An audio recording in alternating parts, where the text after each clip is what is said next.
जय हिंद दोस्तों, स्वागत है आपका स्टडी विद स्लेट में। आज हम जो हमारी संविधान की सीरीज चल रही है, आज हम उसी में आगे देखेंगे। हमारे अभी तक 4 भाग कंप्लीट हो चुके हैं। पहला भाग संघ एवं राज्य क्षेत्र, दूसरा भाग नागरिकता, तीसरा भाग मौलिक अधिकार और चौथा भाग DPSP, directive principle of state policies. ये हमारे जो 4 भाग हैं ये हमारे कंप्लीट हो चुके हैं।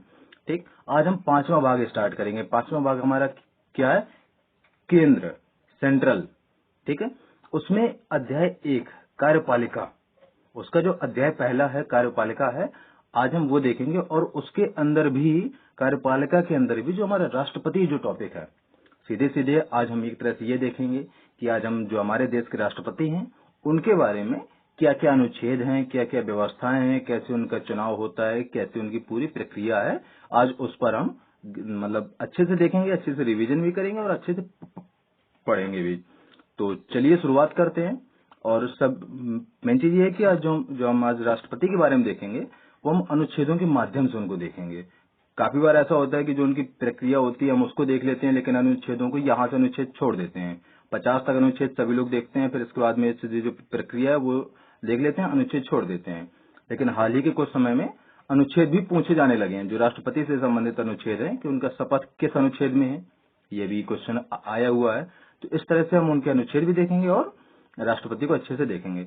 जो अनुच्छेद 52 है, क्योंकि 51 तक हो चुका था, ठीक है, तो जो अनुच्छेद 52 है उसमें हमारा क्या है कि राष्ट्रपति देश का संवैधानिक प्रधान होता है। जो संविधान के हिसाब से जो प्रधान होता है, मुखिया होता है, वो हमारा राष्ट्रपति होता है। और राष्ट्रपति भारत का प्रथम नागरिक कहलाता है। अगर भारत का प्रथम नागरिक कहा जाएगा, अगर किसी क्वेश्चन में लिखा आता है, किसी पेपर में लिख के आता है कि भारत का प्रथम नागरिक कौन होता है, तो राष्ट्रपति ही होता है। ठीक है, अनुच्छेद जो 53 है वो क्या कहता है कि भारतीय संघ की कार्यपालिका शक्ति जो है, कार्यपालिका शक्ति, वो राष्ट्रपति में ही निहित होती है। ठीक, अनुच्छेद 54, 54 अनुच्छेद, राष्ट्रपति के निर्वाचन के लिए निर्वाचक मंडल, जो उसका निर्वाचन होता है, उसकी चुनाव प्रक्रिया होती है, तो उसके लिए एक निर्वाचक मंडल बनता है। और उस मंडल में कौन कौन लोग होते हैं वो हम देख लेते हैं। इसमें राज्यसभा, लोकसभा और राज्यों की विधानसभाओं के निर्वाचित सदस्य जो मेंबर होते हैं वो इसमें होते हैं, जो ये निर्वाचक मंडल बनता है। इसके बाद में है कि पुदुचेरी एवं दिल्ली की विधानसभाओं के निर्वाचित सदस्य को भी सम्मिलित किया गया है। यहाँ गौर करने वाली बात यह है कि पुदुचेरी और जो दिल्ली है वो केंद्र शासित प्रदेश हैं। ठीक है, उसकी जो विधानसभाएं हैं उनको भी सम्मिलित किया गया है 69 संशोधन से। जो संविधान में 69 संशोधन जो किया गया था वो इसी के लिए हुआ था कि जो राष्ट्रपति चुनाव में यहाँ के जो 20 निर्वाचित मेंबर होते हैं उनको भी सम्मिलित हों इसमें। ठीक है, राष्ट्रपति पद के उम्मीदवार के लिए निर्वाचक मंडल के 50 सदस्य प्रस्तावक तथा 50 सदस्य अनुमोदक होते हैं। ठीक है, और हमारे देश के संविधान में ये भी है कि एक ही व्यक्ति जितनी बार चाहे राष्ट्रपति के पद पर निर्वाचित हो सकता है। ठीक है, एक ही व्यक्ति कि जितनी बार चाहे वो राष्ट्रपति पद पर बन सकता है। ऐसी कोई सीमा नहीं है कि कोई एक बार बने या 2 बार बने, जैसे कि अमेरिका में है कि लगातार 2 बार ही कोई व्यक्ति राष्ट्रपति बन सकता है। लेकिन हमारे देश में, भारत में ऐसा नहीं है। भारत में जो भी व्यक्ति राष्ट्रपति बनता है वो जितनी बार चाहे उतनी बार राष्ट्रपति बन सकता है। अगला है कि राष्ट्रपति के चुनाव में मनोनीत सदस्य एवं विधान परिषद के सदस्य भाग नहीं लेते हैं। जैसे कि आपने देखा होगा कि संसद में, राज्यसभा में, राज्यसभा में राष्ट्रपति कुछ सदस्यों को मनोनीत वो करता है। जैसे ये आपके सांसद क्षेत्र में अगर आपने सुना हो कि ये मतलब सचिन तेंदुलकर साहब जो सांसद थे, तो ये मनोनीत थे। तो ये लोग चुनाव में भाग नहीं लेते क्योंकि इनको राष्ट्रपति ही डायरेक्ट वो करता है।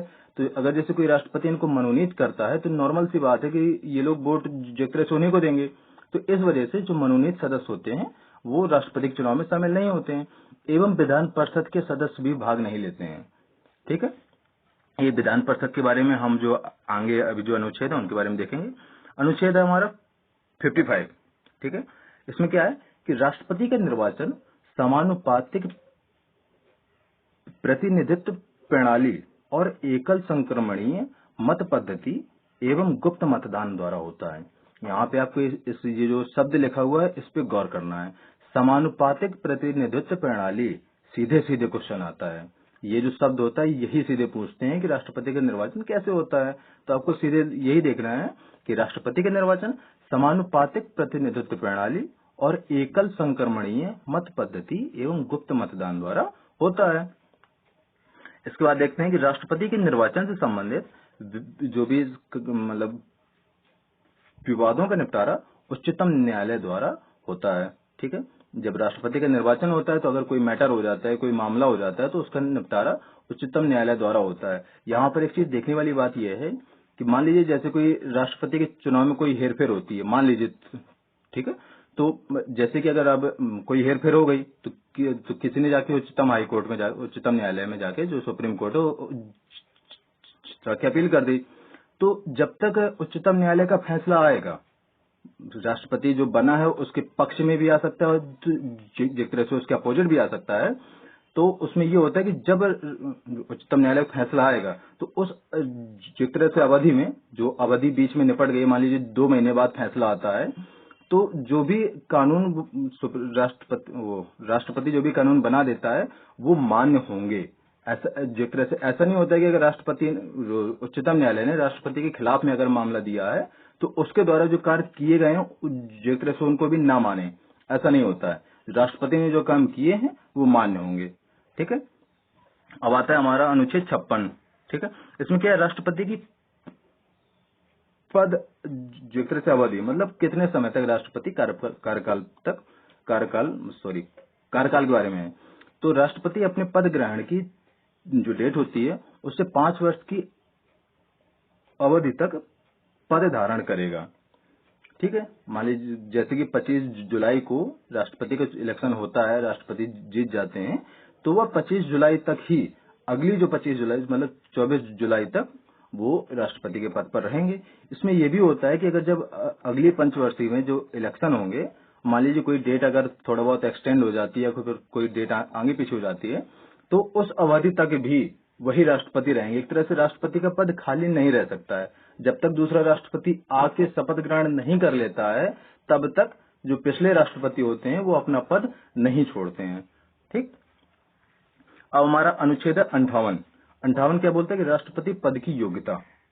तो इसमें क्या है कि भारत का नागरिक हो, नॉर्मल सी बात है, भारत का जो नागरिक होगा वो ही राष्ट्रपति बन सकता है।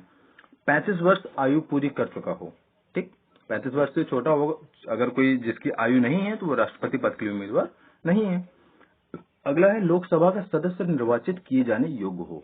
ठीक है, लोकसभा का मेंबर बनने योग्य होगा तभी वह राष्ट्रपति पद की योग्यता रखता है। चुनाव के समय लाभ का पद धारण नहीं करता हो। ठीक, उसमें यह है कि जब वो चुनाव में खड़ा हो रहा है तो ऐसा ना हो कि कोई लाभ के पद पर है या किसी पोस्ट पर है, तो ऐसा नहीं होना चाहिए।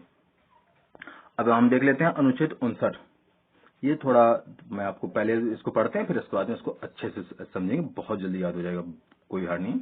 यदि संसद के किसी सदन का या राज्य के विधानमंडल के किसी सदन का कोई सदस्य राष्ट्रपति निर्वाचित हो जाता है तो यह समझा जाएगा कि उसने उस सदन में अपना स्थान राष्ट्रपति के रूप में अपने पद ग्रहण की तारीख से रिक्त कर दिया है। चलिए देखते हैं। यदि संसद के किसी सदन का मतलब लोकसभा या राज्यसभा या राज्य के विधानमंडल मतलब विधानसभा या विधान परिषद के किसी सदन का कोई सदस्य, सीधे सीधे ये मान के चलिए कि अगर कोई राजनेता है जो या तो सांसद है या विधायक है, अगर वो राष्ट्रपति पद के लिए निर्वाचित हो जाता है तो यह समझा जाएगा कि उसने अपने सदन में, मतलब कुल मिला के जिस दिन से उसने राष्ट्रपति पद की शपथ ली है, पद ग्रहण किया है, उस दिन से वो पद खाली हो जाएगा। इसके पहले तक, मान लीजिए जैसे कि आज अगर 19 तारीख है, तो आज अगर वो राष्ट्रपति पद की शपथ ले रहा है तो 18 तारीख तक वो सांसद या विधायक माना जाएगा, और 19 तारीख से जैसे ही वो उसकी शपथ ग्रहण हो जाएगी, पद धारण कर लेगा, उस डेट से उसका पद, सांसद या विधायक जिस पोस्ट पे वो था, वो पद हमारा खाली हो जाएगा। ठीक है, 59 वाला अनुच्छेद यही कहता है हमारा। अब देख लेते हैं अनुच्छेद 60, शपथ। बहुत क्वेश्चन आता है कि भारत के राष्ट्रपति को शपथ कौन दिलवाता है। ठीक है, तो देख लेते हैं कि भारत के राष्ट्रपति को शपथ भारत का मुख्य न्यायाधीश या उसकी अनुपस्थिति में उच्चतम न्यायालय का उपलब्ध ज्येष्ठतम न्यायाधीश शपथ दिलवाता है। ठीक है, भारत के राष्ट्रपति को या तो जो सीजेआई है, जो मुख्य न्यायाधीश हैं, वो तो अगर वो हैं तो नॉर्मल सी बात है कि वही आएंगे, लेकिन अगर वो नहीं है तो उनकी अनुपस्थिति में जो भी ज्येष्ठतम न्यायाधीश होगा सुप्रीम कोर्ट का, सीधे सीधे याद रखिए उच्चतम न्यायालय का ही होगा। अगर राष्ट्रपति है तो उच्चतम न्यायालय का ही होगा, सीधे सीधे याद रखिए। ठीक है, अब हम यहाँ पर जो भारत के अभी तक राष्ट्रपति बने हुए हैं उनको हम थोड़ा गौर कर लेते हैं, थोड़ा उनकी डेट देख लेते हैं, उनका सीरियल देख लेते हैं। सबसे पहले थे डॉक्टर राजेंद्र प्रसाद, सभी लोग अच्छे जानते हैं। डॉक्टर राजेंद्र प्रसाद 26 जनवरी 1950 को राष्ट्रपति बनते हैं, जिस दिन हमारा देश में संविधान स्थापित हुआ था, गणतंत्र स्थापित हुआ था। और वो कब तक रहते हैं? 13 मई 1962 तक। इनकी 3 कार्यकाल रहते हैं, 50 से 55 तक, 55 से 60 तक और फिर 60 से 62 तक। फिर 62 में इनकी डेथ हो जाती है, तो इसके बाद में दोबारा इलेक्शन होते हैं। और फिर इसके बाद में डॉक्टर एस राधाकृष्णन, ये 13/5/1962 से 13/5/1967 तक ये रहते हैं। तीसरे हुए हैं डॉक्टर जाकिर हुसैन, ये 13/5/1967 से 3/5/1969 तक, इनकी बीच में ही डेथ हो जाती है। चौथे हैं वीवी गिरी, वराह वेंकट गिरी इनका पूरा नाम था। ये 24 अगस्त 1969 में ये राष्ट्रपति बनते हैं और 24/8/1974 तक ये राष्ट्रपति रहते हैं। पांचवें फखरुद्दीन अली अहमद, ये 24 अगस्त 1974 को राष्ट्रपति बनते हैं, लेकिन 11 फरवरी 1977 में इनकी भी डेथ हो जाती है, तो ये बीच में इनका कार्यकाल आधा रह जाता है। छठवें बनते हैं नीलम संजीवा रेड्डी, ये 25 जुलाई 1977 में बनते हैं और 25 जुलाई 1982 तक ये रहते हैं आराम से। फिर साथ में बनते हैं ज्ञानी जैल सिंह, इनके बारे में कहा जाता है कि इनको 9 भाषाओं का ज्ञान था। ठीक है, बाकी इनके बारे में अभी और अच्छे से देखेंगे। तो ये 25 जुलाई 1982 को बनते हैं और 25 जुलाई 1987 तक ये राष्ट्रपति पद पर रहते हैं। आठवें बनते हैं आर वेंकट रमन, ये 25 जुलाई 1987 को बनते हैं एवं 25 जुलाई 1992 तक ये रहते हैं। नौवें थे डॉक्टर शंकर दयाल शर्मा, ये 25 जुलाई 1992 से 25 जुलाई 1997 तक रहते हैं। के आर नारायण, ये 25 जुलाई 1997 से 25 जुलाई 2002 तक ये रहते हैं। 11 बनते हैं, सबको ही जानता है भैया, डॉक्टर एपीजे अब्दुल कलाम, 25 जुलाई 2002 से 25 जुलाई 2007 तक ये राष्ट्रपति रहते हैं। 12वीं जो राष्ट्रपति बनती हैं वो पहली महिला राष्ट्रपति बनती हैं भारत के इतिहास में, श्रीमती प्रतिभा पाटिल, ये 25 जुलाई 2007 से 25 जुलाई 2012 तक ये राष्ट्रपति रहती हैं। 13वें बनते हैं प्रणब मुखर्जी, ये 25 जुलाई 2012 से 25 जुलाई 2017 तक रहते हैं। 14वें बनते हैं रामनाथ कोविंद जी, ये 25/7/2012 से 25/7/2022 तक ये राष्ट्रपति रहते हैं। अब इस समय पर द्रौपदी मुर्मू जी हैं, जो कि 25/7/2022 को इलेक्शन हुआ था, तब से वो हमारी राष्ट्रपति हैं और अभी भी हमारी वो राष्ट्रपति हैं। इन्हीं बीचों में कुछ कुछ क्या होता है कि कार्यवाहक राष्ट्रपति आए हैं, क्योंकि राष्ट्रपति का पद खाली नहीं रह सकता है।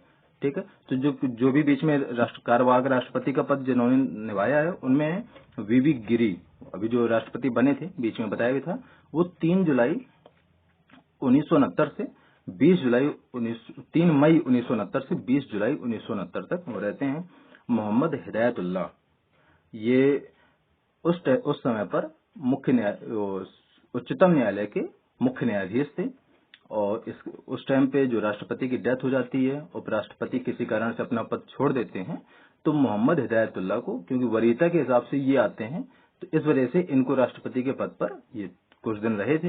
ये 20 जुलाई 1969 से 24 अगस्त 1969 तक इन्होंने राष्ट्रपति का पद वो किया था, निभाया था।